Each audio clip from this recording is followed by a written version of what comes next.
এই যে ছেলেরা শোনো, হ্যাঁ হ্যাঁ ভাই তোমাকেই বলছি, রাঁধুনিদের দায়িত্ব শুধু মার বউয়ের ওপর দিলেই হবে না, আজ একটু নিজের হাতে করে তাক লাগিয়ে দাও দেখিনি। ভাবছো কিভাবে? ভয় নেই, এই ইলিশ ভাপা রেসিপিটা এতটাই সহজ, টিফিন বক্স আর 15 মিনিট থাকলেই কাজ ছেড়ে যাবে। চলো শুরু করি। 2 চামচ কালো সর্ষে, 1 চামচ সাদা সর্ষে, নুন আর 4 থেকে 5টা কাজু বাদাম দিয়ে ভিজিয়ে গ্রাইন্ডারে বেটে নাও। এখানে কোনো রকেট সায়েন্স নেই। এবার ইলিশে হলুদ, নুন, সর্ষের তেল মাখিয়ে রেখে দাও।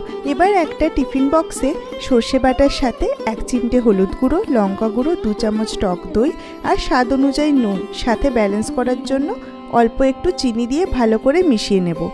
এরপর মাছগুলো সাজিয়ে মাছের ওপরে বাকি সর্ষের পেস্ট, 2টো চেরা কাঁচা লঙ্কা আর সর্ষের তেল দিয়ে ছড়িয়ে দেবো। টিফিন বক্স সিল করে কড়াইতে স্টিমে দিয়ে দেবো এবার 15 মিনিটের জন্য। ব্যাস এইটুকুই, ডান। দেখবে মা বলবে, বাবা তুই এটা করলি, আর স্ত্রী বলবে, আই এম ইমপ্রেসড।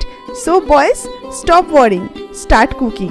এই রেসিপিটা নিজের হাতে করো আর একবার মার বউয়ের মুখটা দেখে নিও, প্রাইসলেস হবে। আর হ্যাঁ, বানিয়ে ফেললে একটা রিল বানিয়ে আমার সাথে শেয়ার করতে ভুলবে না। আর আমার ভিডিওটা ভালো লাগলে একটা লাইক, একটা কমেন্ট আর সাবস্ক্রাইব করে দিও।